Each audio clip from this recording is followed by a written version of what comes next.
കേരളിന് കേന്ദ്രം അനുമതി നൽകിയെന്ന് നുണ പ്രചരിപ്പിക്കുകയാണ് സംസ്ഥാന സർക്കാരെന്ന് തിരുവഞ്ചൂർ രാധാകൃഷ്ണൻ എം.എൽ.എ. നിയമപ്രകാരം നടപടികൾ പൂർത്തിയാക്കിയാൽ പദ്ധതി പരിഗണിക്കാമെന്ന് മാത്രമാണ് കേന്ദ്രം പറഞ്ഞത്. കേരളിനെതിരെ ചങ്ങനാശ്ശേരി മാടപ്പള്ളിയിൽ തുടങ്ങിയ സമരം 1000 ദിവസത്തിലെത്തിയപ്പോൾ കോട്ടയത്ത് നടത്തിയ സമരഭടന്മാരുമായി എത്തി സംഗമം ഉദ്ഘാടനം ചെയ്യുകയായിരുന്നു തിരുവഞ്ചൂർ രാധാകൃഷ്ണൻ.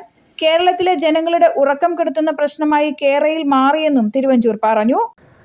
അവര് പാർലമെന്റിൽ ഒരു ഉത്തരം പറഞ്ഞു എന്നുള്ളതായി പറഞ്ഞുകൊണ്ടേയിരിക്കുന്നത്. എന്താ പാർലമെന്റിൽ പറഞ്ഞ ഉത്തരം? നിങ്ങൾ റെയിൽവേ നിയമപരമായ കാര്യങ്ങൾ ചെയ്യുകയാണെന്ന് ഒരിക്കൽ കേരള ഗവൺമെന്റ് നിയമപരമായി എല്ലാ കാര്യങ്ങളും അനുഷ്ഠിച്ചാൽ ഞങ്ങൾ പരിശോധിക്കാം എന്നാ പറയുന്നത്. പരിശോധിക്കാമെന്ന് പറഞ്ഞാൽ അതിന്റെ അർത്ഥം എന്താ? ദേ പിടിച്ചോ എന്നാണോ? അല്ലല്ലോ.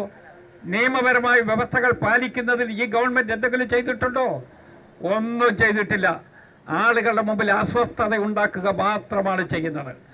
ആർക്കും ഒരു ശല്യവും ചെയ്യാതെ വീട്ടിൽ കിടന്ന് ഉറങ്ങുന്ന ആളുകളെ അവരുടെ പാതിരാക്കോടി കൂവുന്നതിന് മുമ്പ് ജെട്ടി ഉണരത്തക്ക വിധത്തിലുള്ള ഒരു ദുർസ്വപ്നമായിട്ട് ഇതിവിടെ നിൽക്കുകയാണ്.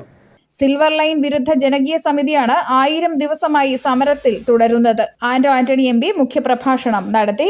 തങ്ങളുടെ ധാർഷ്ട്യവും ധിക്കാരവും അധികാരത്തിന്റെ ആ മുഷ്കു ഉപയോഗിച്ച് ഈ പദ്ധതി നടപ്പാക്കി കളയുമെന്നുള്ള അഹങ്കാരത്തിനാണ് കേരളത്തിലെ ജനങ്ങൾ മുഖമടിച്ച് പ്രകടനം കൊടുത്തത് എന്നുള്ളത് കേരളത്തിന്റെ ജനകീയ ശക്തിയെ, ജനങ്ങളുടെ പോരാട്ട വീരത്തെ അതാണ് ഈ സമരത്തിലൂടെ ഒരിക്കൽ കൂടി ഇവിടെ വെളിച്ചത്ത് വന്നിരിക്കുന്നത്. മുൻ എം.പി. പി.സി. തോമസ്, ജോസഫ് പുതുശ്ശേരി, എം.പി. ജോസഫ്, മുൻ മന്ത്രി KC. Joseph, DCC. President Nattakam Suresh, BJP. നേതാവ് രാമൻപിള്ള, സമരസമിതി കൺവീനർ ബാബു കുട്ടൻചിറ, വി.ജെ. ലാലി തുടങ്ങിയവരും പങ്കെടുത്തു. എല്ലാ ജില്ലകളിലും പെട്ടവർ സമരത്തിൽ പങ്കെടുത്തു. കോട്ടയം കളക്ടറേറ്റിന് മുൻപിലായിരുന്നു സമരഭടന്മാരുടെ സംഗമം. News bureau, Kottayam.